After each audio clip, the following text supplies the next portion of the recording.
I was 14 years old, I found myself in the San Diego Stadium, running around like a crazy person, screaming and yelling, and stomping on tomatoes. The parking lot was filled with tomatoes, hundreds if not thousands.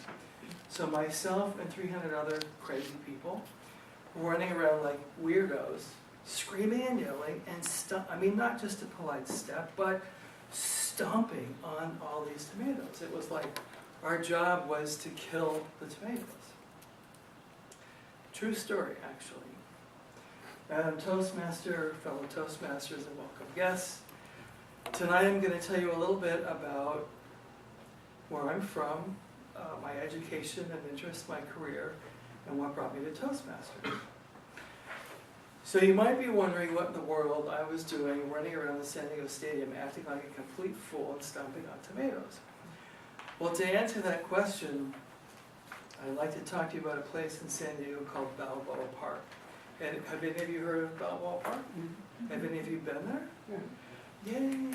It's a beautiful place. It's like the San Diego version of Golden Gate Park. So they have gardens, and they have these Spanish, not ancient but old architecture and museums.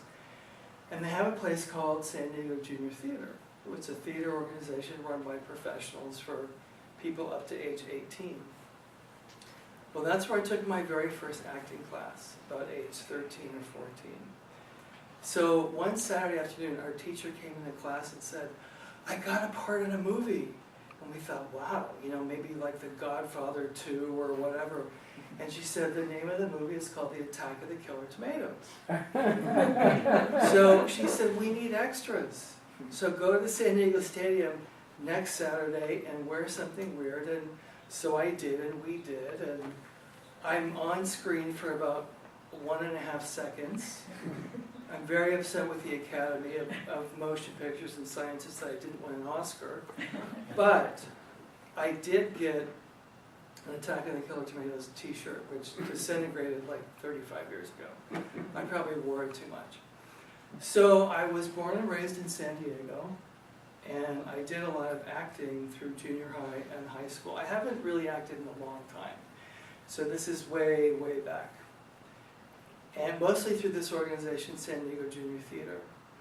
So graduated high school, left California, and went to university in another state. So my major for my first 2 years was acting, GE and acting. So I had some experiences in my life that I sort of reevaluated what my intentions were or my purpose was.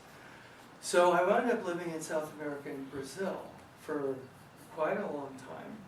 That's a whole other speech. But I still speak Portuguese fluently, and I've learned Spanish, so that's fun. So I went back to university and changed my major from theater acting to psychology, because I thought, I want to make a living. So a colleague of mine said, theater acting to psychology, that's like jumping from one dramatic stage to another. And at the time I thought, oh, she's right, which was kind of true.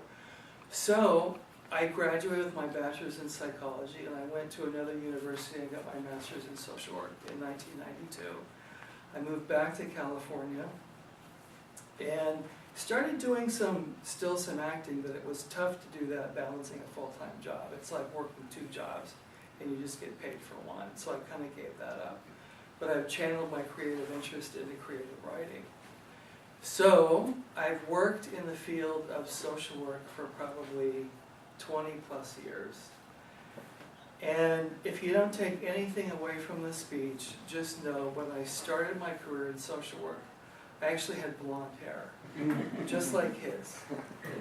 So if you want your hair to turn white, don't waste your money on dye. Just work in social work for 20 years. So that's what I did. And it's been a great career. I've learned a lot, but I'm actually really ready for a career change. So one of the things that I've enjoyed most about my career in social work is training new employees, new social workers, training doctors and nurses on what we do and how we work together. So the field that I'm interested in transitioning to is training and development.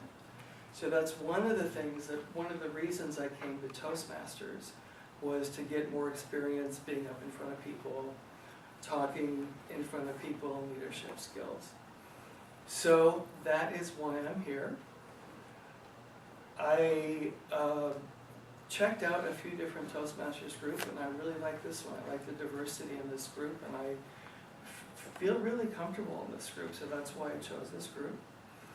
So I've told you a little bit about where I'm from, my hobbies and interests, my education, my career, why I'm in Toastmasters, and my penchant for killing tomatoes. That's it. Thank you.